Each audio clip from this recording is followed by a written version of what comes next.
വ്യത്യാസം വരുന്നില്ല. എല്ലാവരും ഒരേപോലെ തന്നെ എനിക്ക് സഹായിച്ചിട്ടുണ്ട്. അതുകൊണ്ട് എല്ലാവരോടും നന്ദി പറയുന്നു. മുൻപ് പലപ്പോഴും പ്രതികരിച്ചപ്പോൾ പറഞ്ഞത് ജോലി പ്രധാനപ്പെട്ടതാണ്, പ്രത്യേകിച്ച് കോഴിക്കോട്ടെ ജോലിയും തുടരാൻ കഴിയില്ല എന്നാണ്. എന്തായാലും വളരെ വേഗത്തിൽ ഇടപെടലുണ്ടായി, എല്ലാവരും ഒപ്പം നിന്നു അല്ലേ? അതെ, രാജൻ സാർ പറഞ്ഞ പോലെ തന്നെ എനിക്കിപ്പോൾ ഒരു ജോലി ആയതുകൊണ്ട് എല്ലാവരും നല്ല സപ്പോർട്ടിംഗ് ആയിട്ട് നിന്നിട്ടുണ്ട്. സാറ് വരാം, ഇനി വരുമ്പോൾ കാണാതെ പറഞ്ഞിട്ടുണ്ട്. സാറ് കുറെ അഭിനന്ദനങ്ങളും പറഞ്ഞു.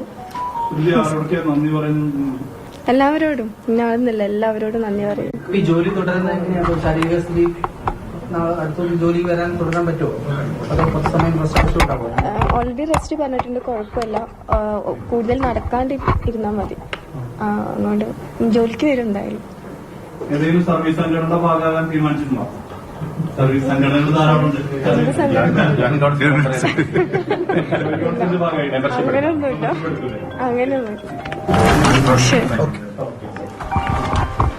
എന്തായാലും ശ്രുതി അല്ലേ, ഇനിയൊരു അങ്ങനെ ഒരു പ്രതികരണത്തിൻ്റെ എനിക്ക് തോന്നുന്നു ഇത് കാണുമ്പോൾ ചിലപ്പോൾ ആളുകൾ തന്നെ പറയും അവരെ ജോലി ചെയ്യാൻ അനുവദിക്കുന്നു എന്നാണ്. സ്വാഭാവികമായിട്ട് ആദ്യത്തെ അവരുടെ ഒരു സന്തോഷ നിമിഷം നമ്മൾ പകർത്തിയെന്നേ ഉള്ളൂ. ഇനി അവർ സ്വാഭാവികമായിട്ടും സർക്കാരിൻ്റെ ഒരു ജീവനക്കാരിയായി മാറിയിരിക്കുന്നു, ജനങ്ങളുടെ സേവകയായി മാറിയിരിക്കുന്നു. ആ രീതിയിൽ സ്വസ്ഥമായിട്ട് നന്നായി മുന്നോട്ട് പോകാനായിട്ട് അവസാനമായി തമാശ കലർന്നാണെങ്കിലും സർവീസ് സംഘടനകളെക്കുറിച്ചൊക്കെ ചോദിച്ചു. അതൊക്കെ വേറെ വിഷയങ്ങളാണ്. അതൊക്കെ പിന്നീട് അവർ ഉചിതമായ തീരുമാനമെടുക്കട്ടെ.